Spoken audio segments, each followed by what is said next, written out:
President Mark Clifford, the floor is yours. Thank you very much. Thank you, Chairman Smith, and I want to thank your co-chairman McGovern for your extraordinary leadership on human rights worldwide, but especially in Hong Kong, where both of you and Chairman McGovern have demonstrated leadership for so many years, and a deep and profound concern. And I'm sure I join many people in Hong Kong in thanking you for your efforts. And I think it's particularly important now when, as you alluded to before, the world does move on, and yet people are still in jail in Hong Kong. My friends, people I worked with, obviously people Professor Davis worked with. I was, as you alluded to, a non-executive director at Next Digital, which is the publisher of Apple Daily, the now shuttered pro-democracy newspaper. And I second all of Professor Davis's remarks, and I'd like to talk a little more personally, a little more in a kind of micro way. Professor Davis has sketched out the big picture, sort of from 30,000 feet. I want to try to describe what it felt like to be at the sharp end of the stick as the Chinese government pummeled, destroyed Apple Daily. Shortly after the national security law came into effect last year, July 1st, police came to Jimmy Lai's house early one morning in August, the month after the law came into effect. They put him in handcuffs, which they'd never done before, and took him to the headquarters of Apple Daily, and they marched him through the newsroom and took him off to the police station. They scooped up a couple of other people, including some of those you mentioned, the CEO, Chung Kim-hung, the chief operating officer, Royston Chow, and charged them on these very vague national security law charges. They were released on bail, although Jimmy Lai was put back in jail on December 3rd, and other than a brief hiatus with his family when he was under house arrest over Christmas, he's been in jail ever since. For what? For exercising the freedoms that are promised in this. This is the basic law that Professor Davis talked about. This has the seal of the People's Republic of China on it, and yet it's not even really worth the paper that it's printed on. It guarantees all these wonderful freedoms, as Professor Davis said. It's a very liberal constitutional document, and yet what we've seen is that these promises that the Chinese government solemnly made cannot be trusted. So let me talk a little more about what happened to Jimmy and the people at Apple Daily.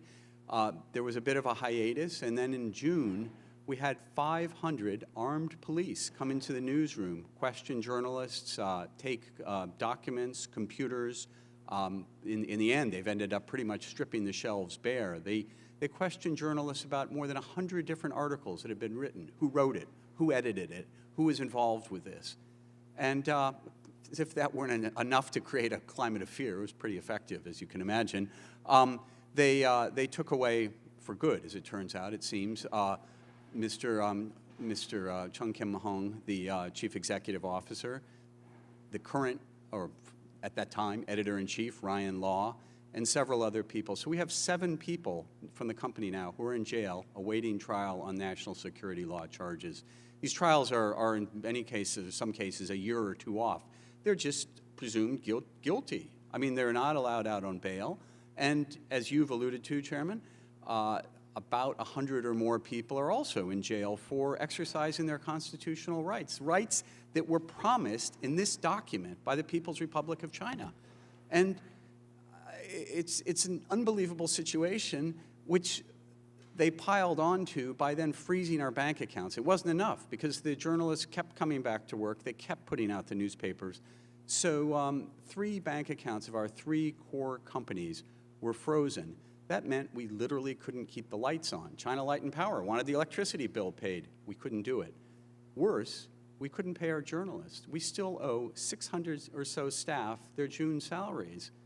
Couldn't pay it because the bank accounts are frozen. We had close to 600,000 subscribers for our digital service, probably around the highest digital penetration in the world. 600,000 people paying us every month in a city of 7.5 million people. Not bad.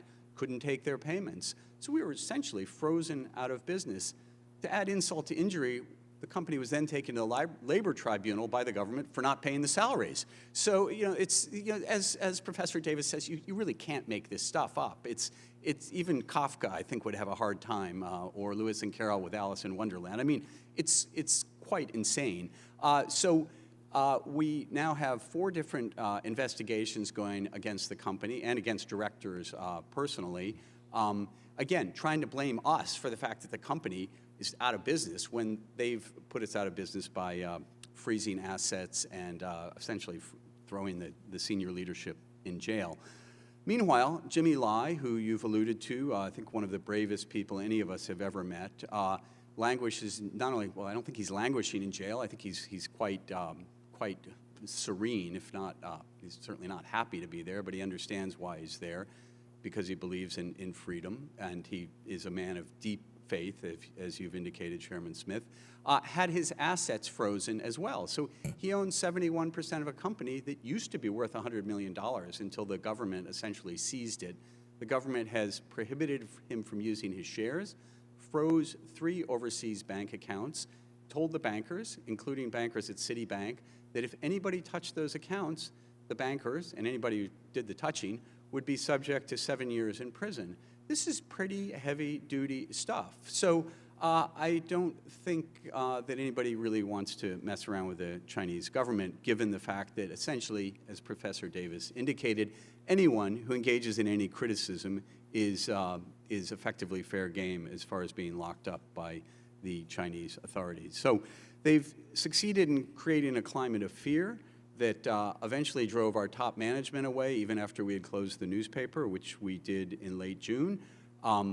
I should say we went out, I think very proudly. The journalists can all be proud. We printed 1 million copies, more than 10 times our normal press run.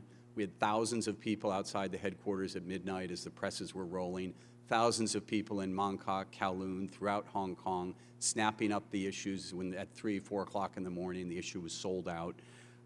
But that doesn't change the fact that Apple Daily is now dead.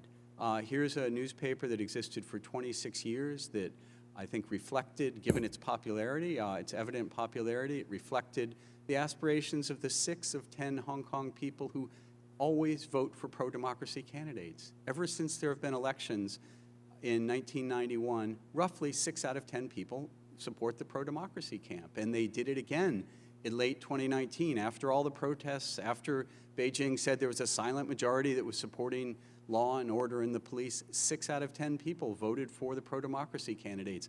Beijing can't tolerate that. They can't tolerate the expression of freedom. So you asked, I'll just close by talking a little bit about recommendations. You asked about what we can do. I spent most of my life working for engagement between China and the rest of the world.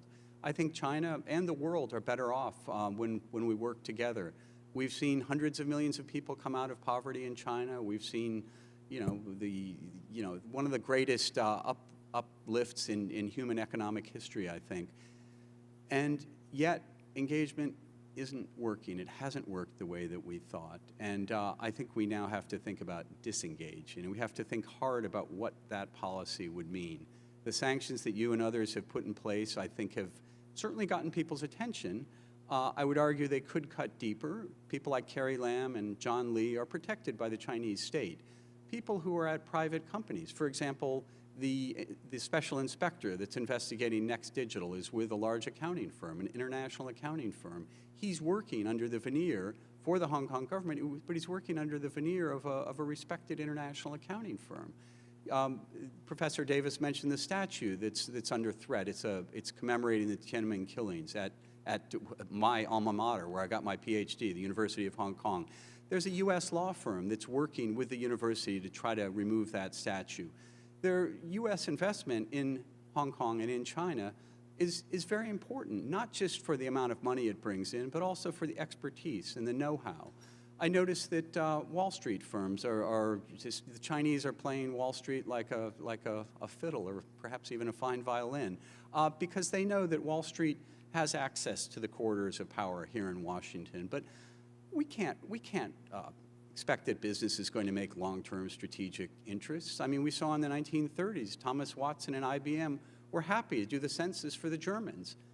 We saw Ford Motor and General Motors happy to be with the expanding German economy in the 1930s.